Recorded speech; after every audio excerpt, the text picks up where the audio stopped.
Far out in the uncharted backwaters of the unfashionable end of the western spiral arm of the galaxy lies a small, unregarded yellow sun.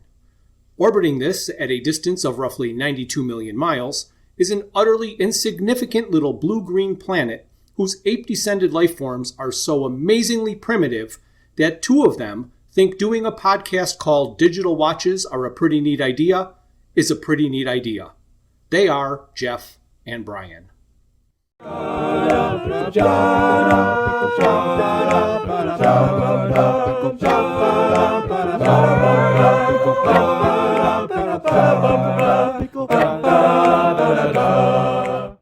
Hello, this is Jeff. I'm with my friend Brian, and this is our Halloween bonus episode.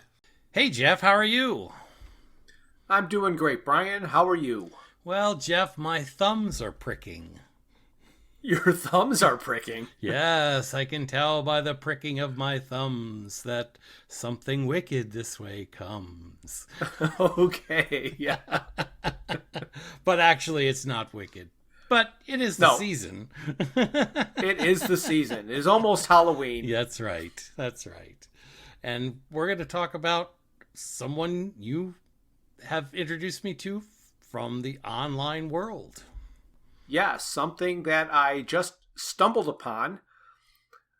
The terms adorable and charming are not two words I would have ever thought that I would use to describe Hitchhiker's Guide to the Galaxy until recently. Yes. That's true.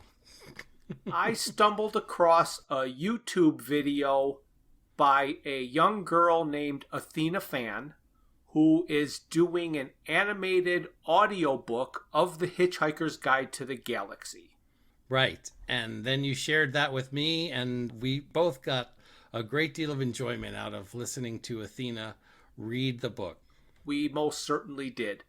The way I discovered it, I was in one of the Hitchhikers forums on Reddit, or one of the Hitchhikers subreddits, I guess is the way you would say it. Mm-hmm.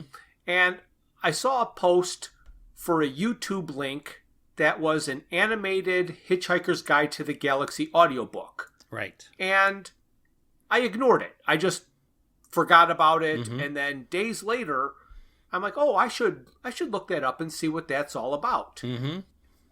Instead of going to Reddit and trying to find that original post and clicking that link, I just went to YouTube and typed animated Hitchhiker's audiobook. I found two different users that had the same thing. Yep. I did not click on the one from Reddit. Right. What that one was, it looked like they took still shots from the movie and they ran the book through a text-to-speech synthesizer. It's really kind of weird. Yep. Instead, I clicked on this one by Athena Phan, and it has to be one of my favorite things I've ever just accidentally stumbled on. It is absolutely amazingly delightful. Yes, amazingly delightful is a great way to explain that. Now, I could not believe this existed.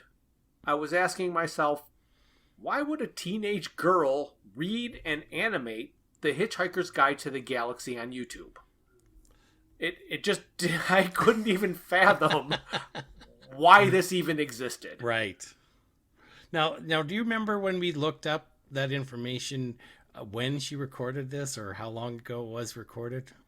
She recorded these over a year ago, and unfortunately, she only recorded the first 6 chapters. Yes. And then she never, ever continued. Mm-hmm. I did my best to try to contact her. Basically, I left a message on one of her comments of her videos because she is so young.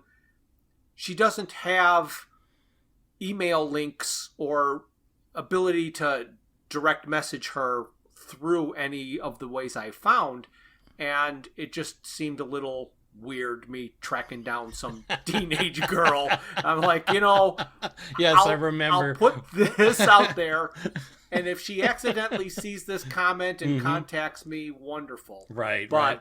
I remember the conversations we had about how awkward it was, but we were delighted by what we heard, and we were sincerely interested in speaking with her.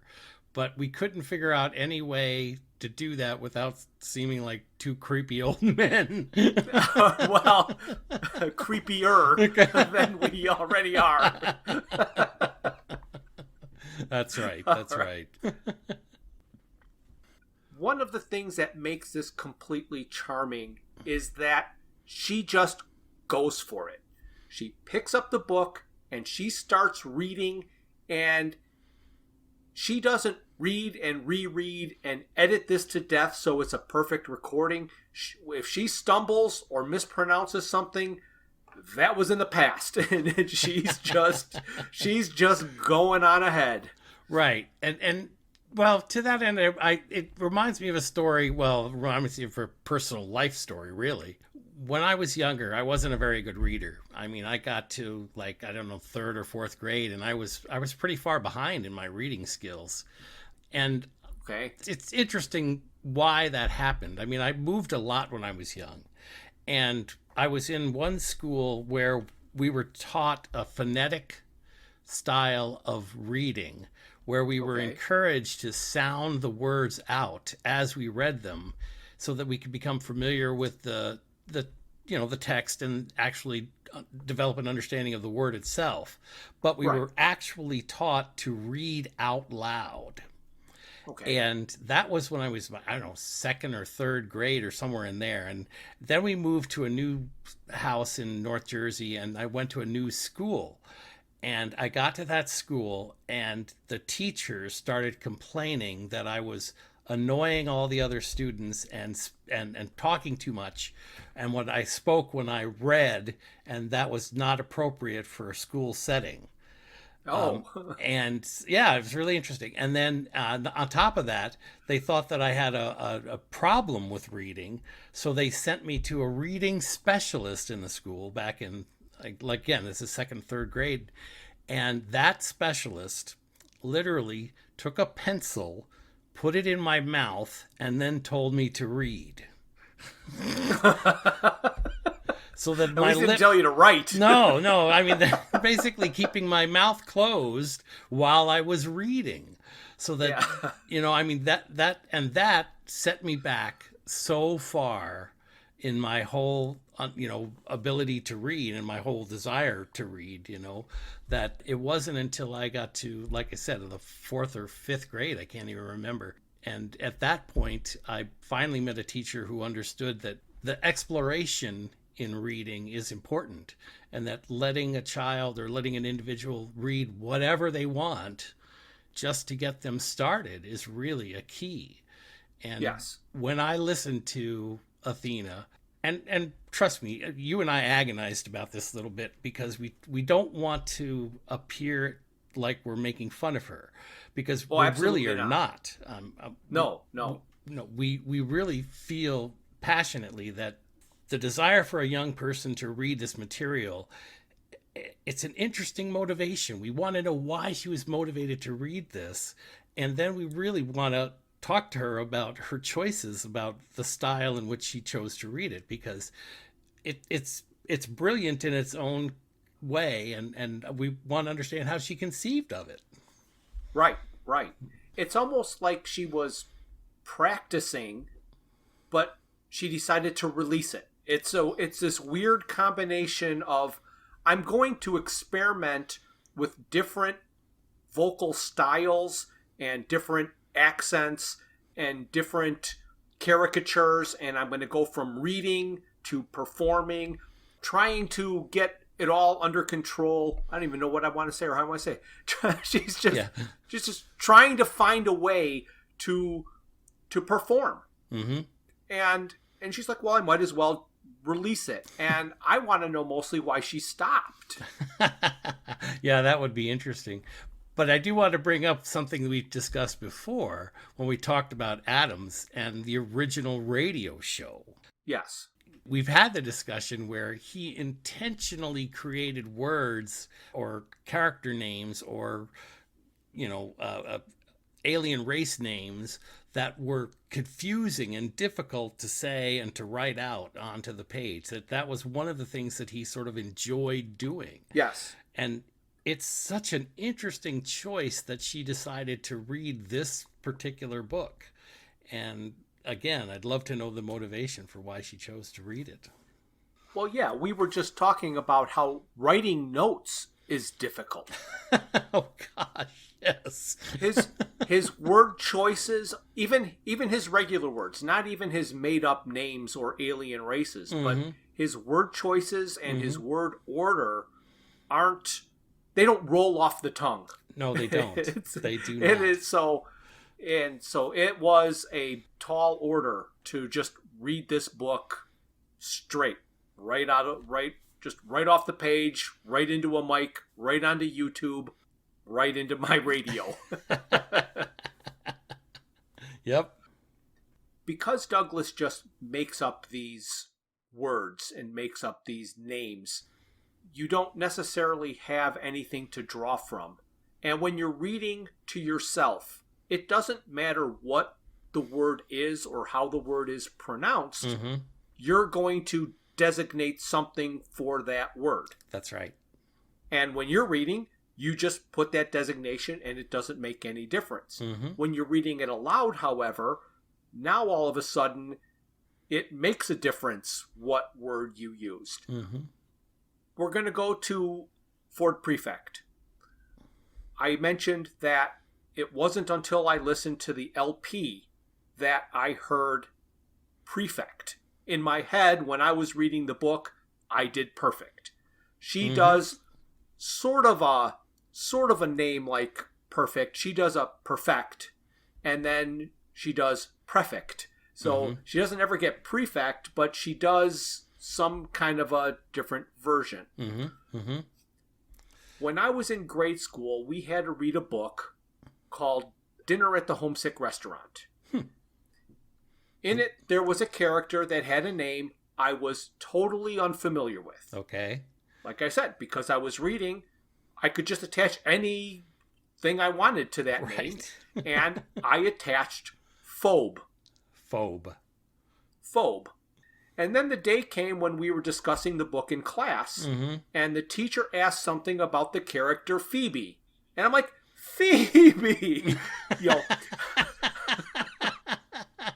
That's who that Phobe was, huh? The name Phoebe is a name I was familiar with, but had never seen it written on a page. There you go.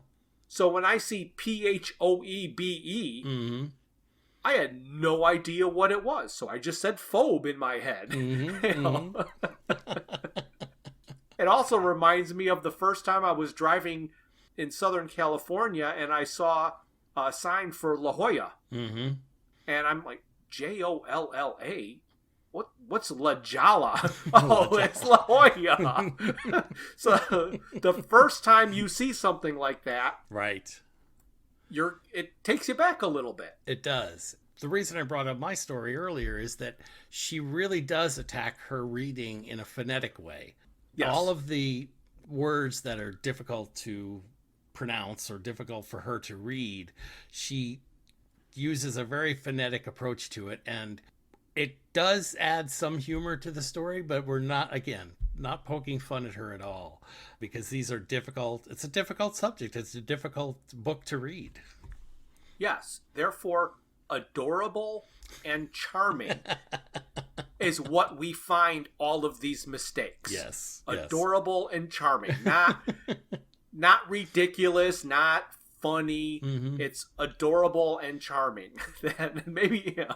Right. Well, you already started talking about Ford Prefect or Perfect, or Perfect as she says, but she, of course, when she first introduces the wholly remarkable book, she uses Wolly, the Wolly remarkable. Yes.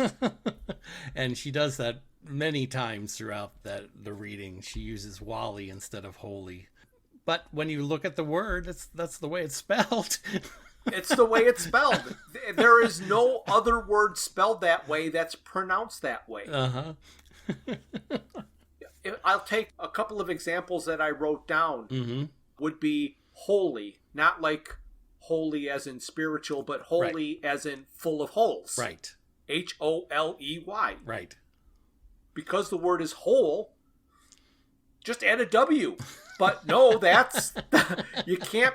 There's that double L. Yes. There's no idea why they put the double L in that word, and I think she's the actual correct one, and the rest of the world is We've got wrong. it all messed up. Yep. Yes. Also, when you're reading, depending on the size of the type and the clarity of the type, Mm-hmm. there are times that there are letters like an R and an N Mm-hmm. that can look like an M, Mhm. or the M can look like an R and an N, and Yes. you're just reading. So one of the ones that I liked, because what I found fascinating is that when she reads it, you can actually tell that she knows it's incorrect, but she doesn't stop to try to figure out what it is. Like I said, that was in the past.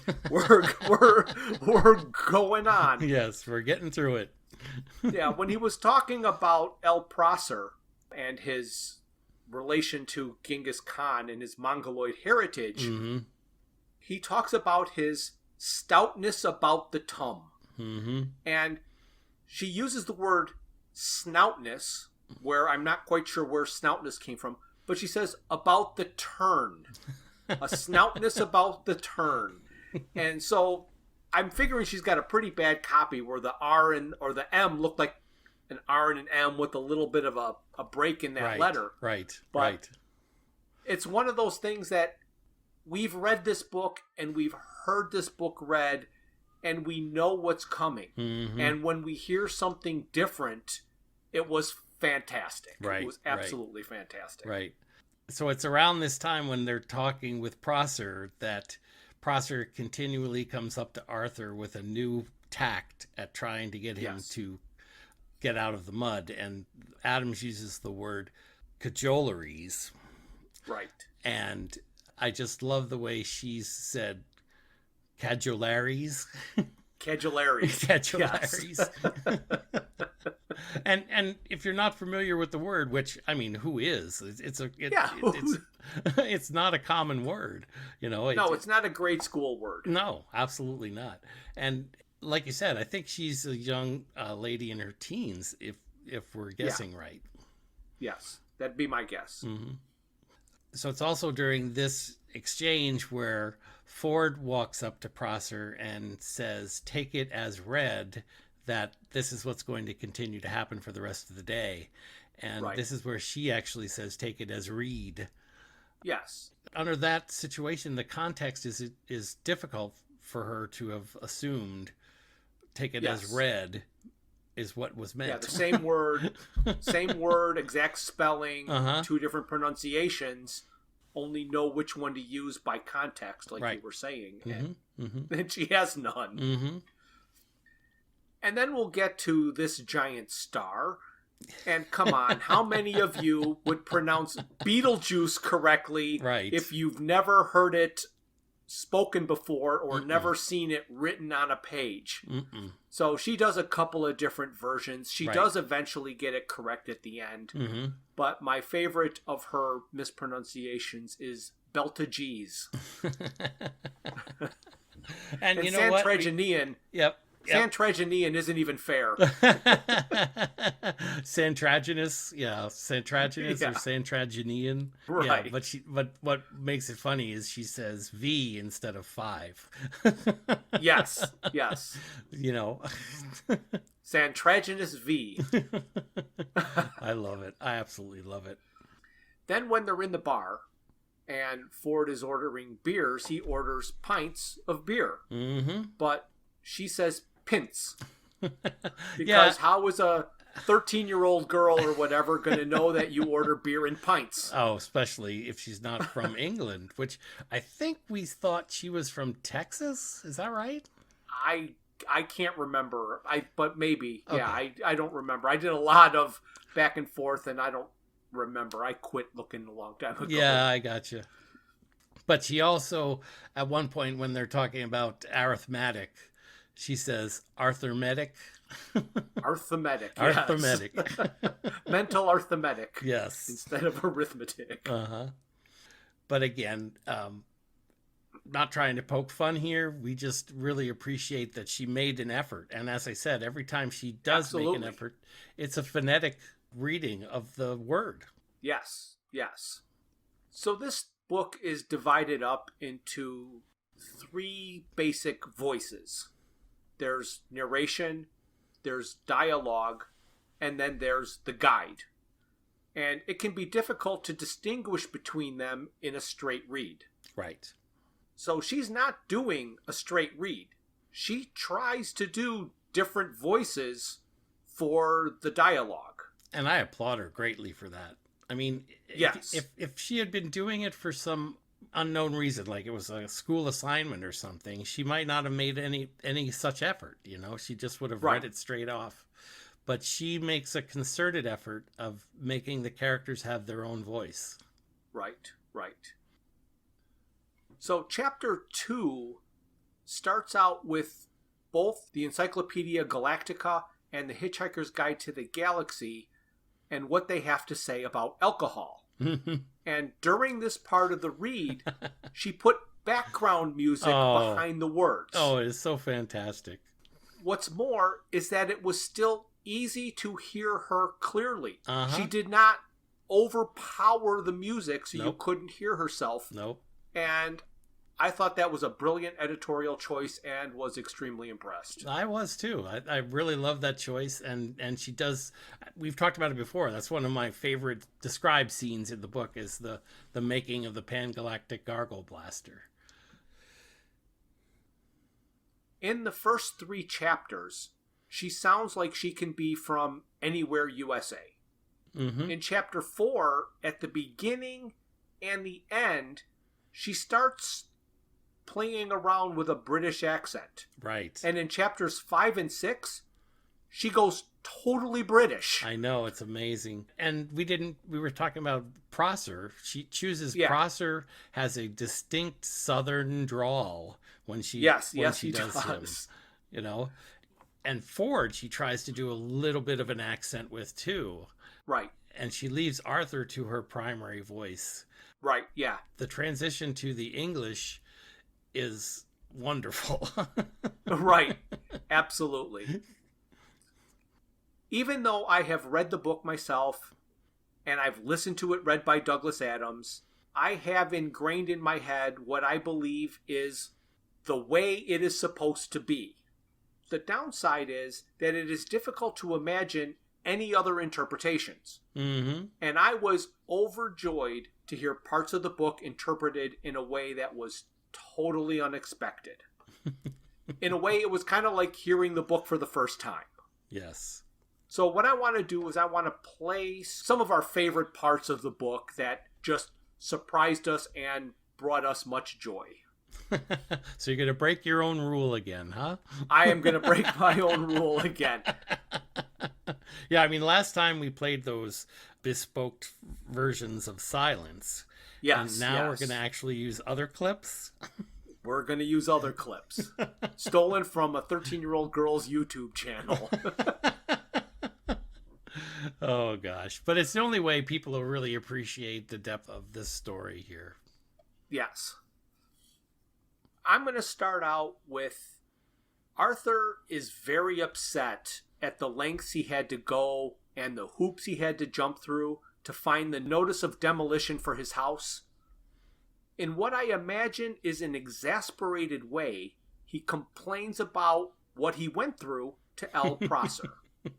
About there being no lights and no stairs and that whole thing. Mm-hmm. And then she gets to the sign on the door of the disused lavatory, and the way she reads it, I have to remember this is dialogue. This isn't, there's no narration here. So this is her interpretation of how Arthur says the sign on the door of the disused lavatory. Beware of the leopard. So to hear the change to this scary voice made me smile. So again, here's another one of those dialogue things that kind of jumped out at me and made me smile. So Ford is stuck on Earth for 15 years and was being described as oddly distracted, and he would continually look up into the sky. When he was asked what he was looking for, he would say, flying saucers. When he was asked what kind of flying saucers, he would say, Green ones, he would reply with a wicked grin. and never in my life would I have expected Ford to say green ones like that.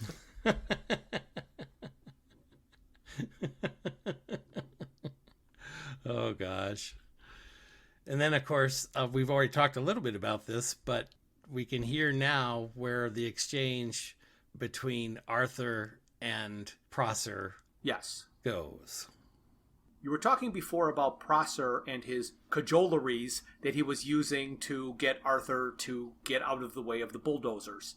And when she reads these, her inflection makes me believe that she doesn't understand what is being said. She reads all the words correctly and in the right order, but the way it is read, you don't quite understand what she means. And here's what I'm talking about.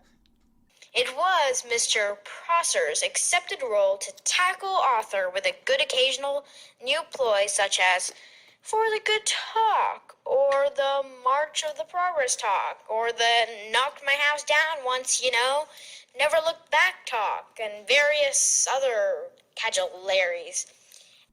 A little bit later, the book goes on to talk about Ford and the drinking game that he used to play to lose.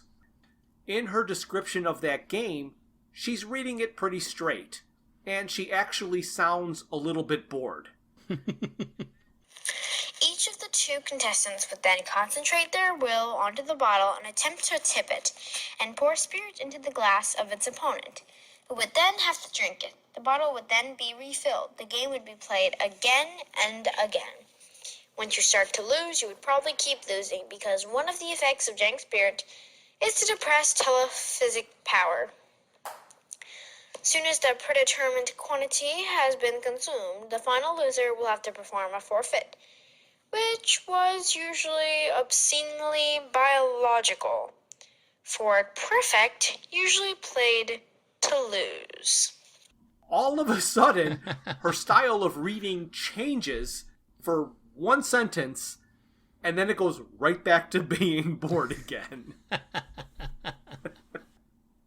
And of course, it's the inflections and the emphasis that I really enjoy in a lot of these cases. And here's an example of where she just dives right into it as she says, Ford looked across to Mr. Prosser, and suddenly a wicked thought struck him. and I just love the way she really dives into that. Yes, absolutely. And again, another great example of her inflection and her commitment to the material.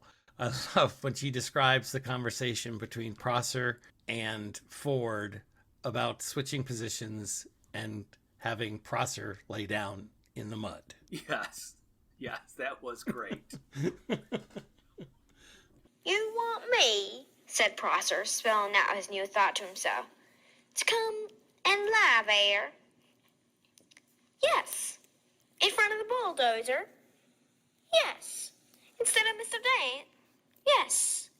In the mud? In, as you say, the mud. I know we mentioned this earlier, but I think it just bears repeating here. If we can have her describe to us the creation of the Gargle Blaster. Take the juice from one bottle of Old Jank Spirit, it says. Pour into it 1 measure of water from the seas of Santraginus, that Santracanian seawater, it says. Oh, those Santraganian fish. Allow 3 cubes of Acturin Megagin to melt into the mixture. It must be properly iced or the benzine is lost. Allow 4 liters of Phalian marsh gas to bubble through it. In memory of all those happy hikers who have died of pleasure in the marshes of Thalia, over the back of a silver spoon floats a measure of prolactin, hypermint extract, redolent of all the heady odors of the dark prolactin zone, subtle, sweet, and mystic. Drop in the tooth of an Algolian sun tiger. Watch it dissolve, spreading the fires of Algolian sun deep into the heart of the drink. Sprinkle Xanthor and add an olive. Drink, but very carefully.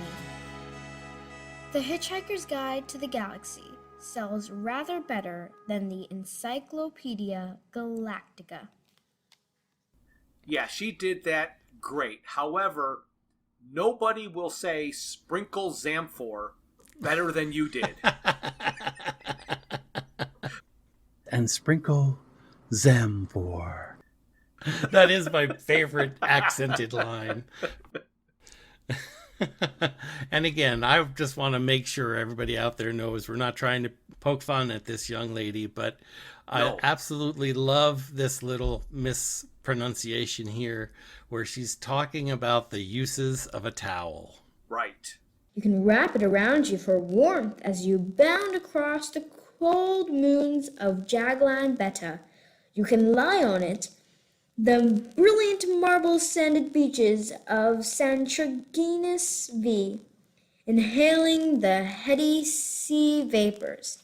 You can sleep under it beneath the stars which shine so redly on the desert world of Takrafoon. Use it to sail a mine raft down the slow, heavy river Moth. Wet it for use in hand-to-hand combat. Wrap it around your head to ward off noxious fumes. Or avoid the gaze of the ravenous budblatter, beast of trawl, a mind-bottingly stupid animal. It assumes that if you can't see it, it can't see you. Daft as a brush, but very, very ravenous. You can wave your towel in emergencies as a distress signal, and of course dry yourself off with it if it seems still clean enough. More importantly, a towel has immense psychological value. For some reason, if a stag meaning non-hitchhiker, discovers that a hitchhiker has his towel with him, he will automatically assume that he is also in possession of a toothbrush, washcloth, soap, tin of biscuits, a flask, compass, map, ball of string, gnat spray, wet weather gear, and a spacesuit, etc. I just love the way she says GNAT spray. Right. And I like how this started out as a straight read. And then in the middle of it, I think it dawned on her that this was like a reading out of the guide and kind of like a commercial. And then it started to get real fancy with a whole bunch of vocal embellishments. And speaking of vocal embellishments, I just like the way she says this. Hey, you says that who be Ford Prefect? There's a fruit who really knows where his tail is. This made me smile and laugh. All right, so she's making some wonderful additions by creating a mood and by adding music into certain parts. But my favorite sound effect is this sound effect. With a bang, drove your ears 6 feet into your skull. I have to tell you, every time I heard it, I jumped out of my skin. Absolutely. The book says a bang that drove your ears 6 feet into your skull. And it drove my ears 6 feet into my skull the first time I heard it. And I was in the car driving. There's nothing worse than being startled behind the wheel of a moving vehicle. So kudos to her for that. Mm-hmm. In the episode about the book, I explained how much I liked the verbal description of the destruction of Earth. There was a terrible, ghastly silence. There was a terrible, ghastly noise. There was a terrible, ghastly science. Her reading of it makes me believe that she has the same appreciation for this passage that I had. I agree. So this one is narration more than dialogue, and so it's okay to put things in, but I don't know how Zaphod actually would feel, or if he would feel the same way that she seems to be explaining it. But he's about to steal the heart of gold, and there's a lot of passages stating that today is the day in regards to unveiling of the heart of gold, and him becoming president of the galaxy, and the reasons he became president of the galaxy, and everybody finally realizing what he has been up to. Well, all of that seems like small potatoes when you hear her read that coincidentally, Today was also his 200th birthday. Never in a million years would I have imagined that's how that would be read. Oh, yeah. But, I mean, a teenager and their birthday? Who could not be excited about their birthday? And imagine the 200th. Uh-huh. Awesome. More dialogue that she read that was read in a way that I would have never expected is that when they were first brought on the Vogon ship and not really knowing what part of the ship they are in, Ford is using a lit match to see what little he can. So in my head, he's trying to be very quiet and not attract attention to himself or both of them, because Arthur's there as well. And then he hears a slight groan and he sees a heavy shape moving on the floor, which obviously is Arthur waking up after the matter transference beam. And he shakes out the match, so now it is completely dark. He reaches into his pocket, he pulls out a packet, he rips it open and says, I brought some peanuts. Never would I have imagined again, and I'm going to say this over and over, because this is what this whole thing is. Never would I have imagined Fort Prefect would talk about bringing peanuts like that.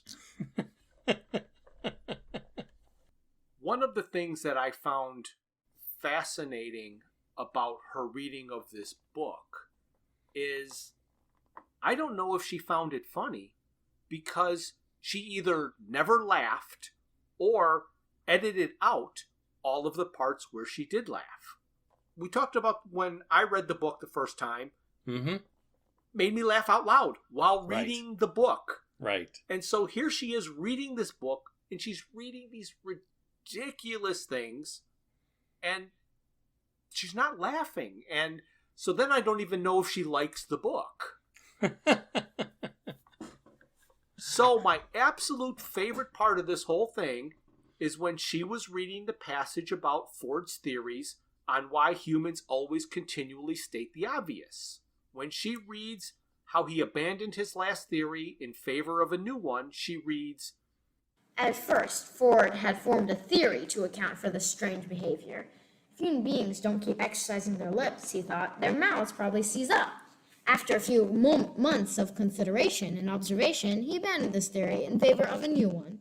If they don't keep on exercising their lips, he thought, their brains start working. I think she actually laughed for real at the end of that passage. I think she actually did. I love it. So I am glad that I heard her laugh at this book because it was really kind of bothering me. Oh, but you can tell that she enjoys what she's doing, even if she's not laughing out loud. One of the things that I found hysterical is how she's bringing, I don't know what I'll call, her real life experiences into the interpretations of a scene. So Ford is showing Arthur how to use the guide. You press this button here, you see, and then the screen lights up, gives you the index. To me, it sounds like Ford is explaining to a grandparent how to use their phone.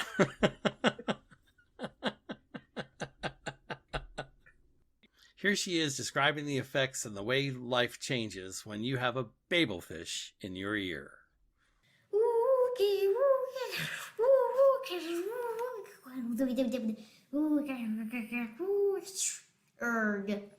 Should have a good time. When you know the book and you've heard it read and you've read it yourself, you know what's coming. And as this scene is coming up, I'm going, I can't wait to hear. And that's what we got to hear. It was brilliant. Glorious. So as she's doing the whole 6 chapters, she's made some strange editing and censorship choices. Well, first, she did not read any passages that were contained in parentheses or any of the footnotes. Mm-hmm. So there was no surprise there. Right. However, we don't get to hear her read, or maybe she would have sung, the Old Jank Spirit Orion mining song. That was not in there because it was in a footnote or something or in parentheses. Right. We do not learn the definitions of sass, hoopy, and frood. Right. Those were in the footnotes. Mm-hmm. About swearing, she says the word hell 3 times. Mm-hmm. First, in the discussion about people traveling between points A, B, and C, she reads, work out where the hell they wanted to be. So she kept that one. Right. Next, in the pub, she reads when Arthur asks Ford, would you please tell me what the hell is going on? Mm-hmm. She kept that one. Next, in the pub, when Arthur's house is being knocked down, she reads when Arthur asks, what the hell am I doing in the pub, Ford? So she kept that one in. Right. After that, all of a sudden, I don't know if her parents got on her case from listening to these, but she started changing words. Oh, yeah? When Ford told Arthur to let the workmen tearing down his house have their fun, Mm-hmm. Arthur waved a nearly empty beer glass in the bar and said, damn their fun. But she changed it to shut their fun. Mm-hmm. After running out of the pub and yelling at the workmen, Arthur falls to the ground, points at the sky, and says, what the hell's that? But she changed it to, what on planet Earth is that? So, hell all of a sudden isn't a word she was going to say. After she read what the guide had to say about the Vogons, and Arthur said that he wished he had a daughter so she could forbid her from marrying one, Ford told him they have as much sex appeal as a road accident. She changed it to, they have as much, long pause as she makes an editing decision, looks as a road accident. Oh, I love it.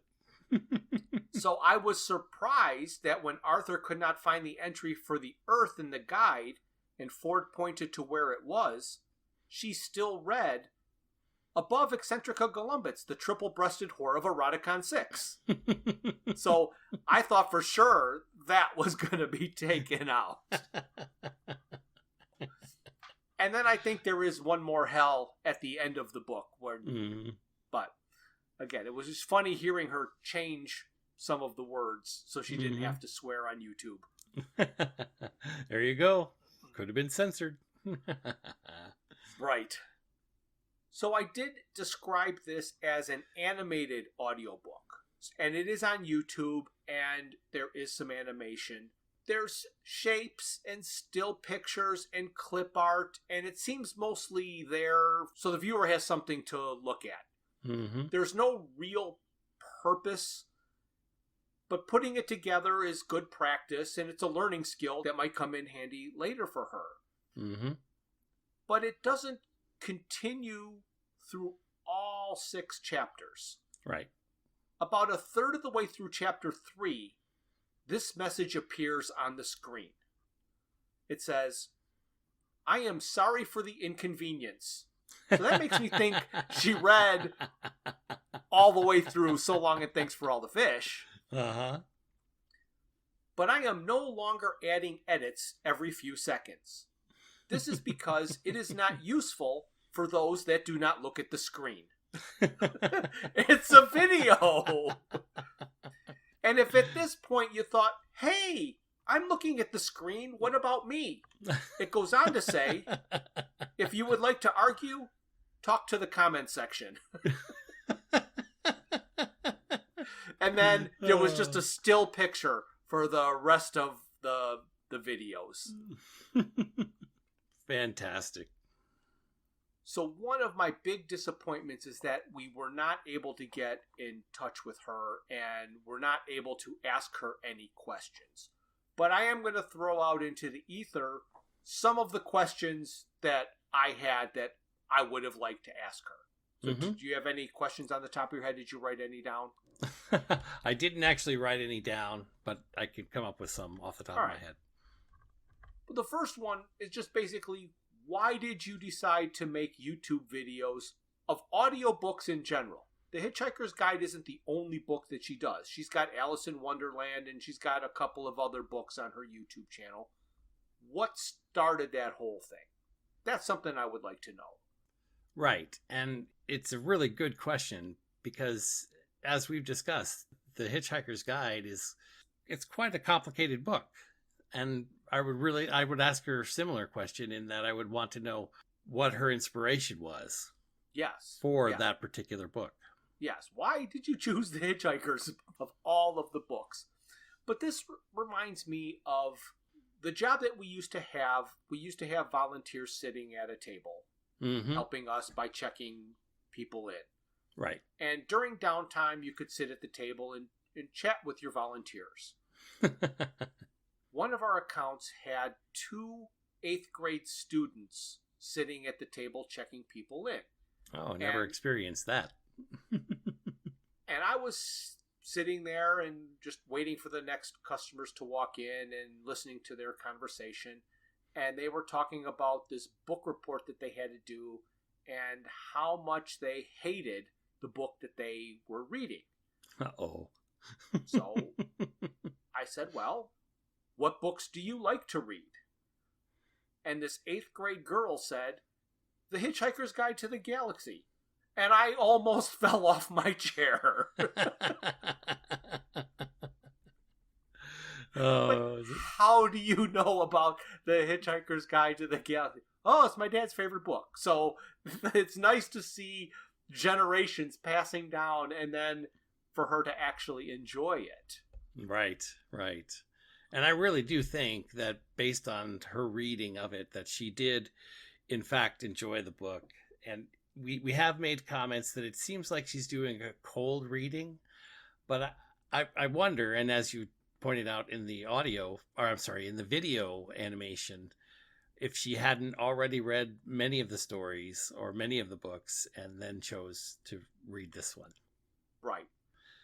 I'd also like to know if she laughed more than that one time I think we caught her laughing in chapter 5. Yeah, that's a good point.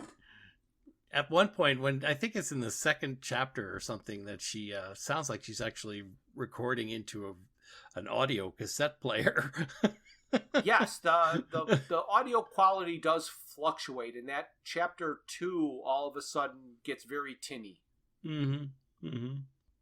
And I guess the most important question that I had, and I think I already know the answer, but is there any hope of getting any more chapters? Oh, gosh. Yes, the flights of fancy of young ladies might change as they age. Yes. Yeah. She's done with this. Over. Oh, gosh. Yeah, it would have been a glorious conversation if we could have been able to spend some time with her.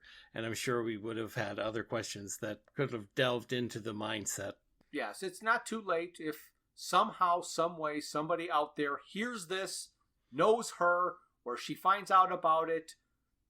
I would do a whole bonus episode interview with Athena Phan. No charge. No charge. Oh, I have to check with the sponsors of our program to see if they'd accept it. Yes, that's true. That's true.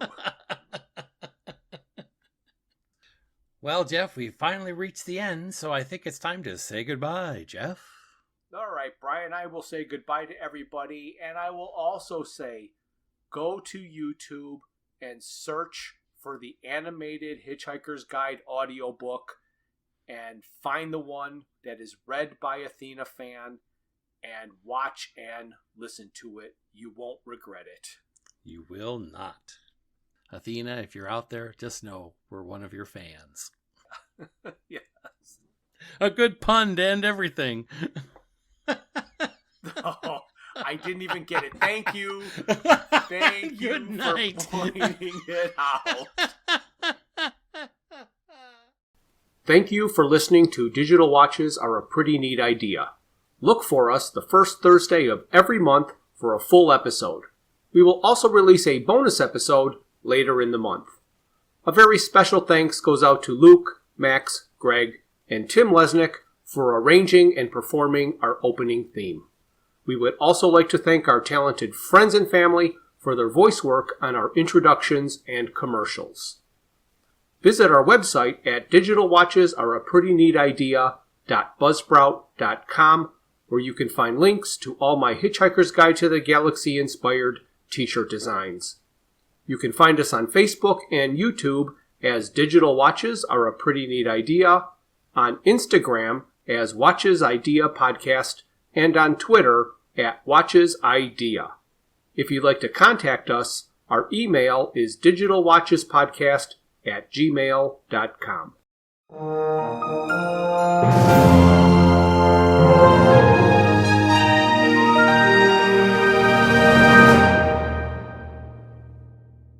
This has been a Froods for Thought production.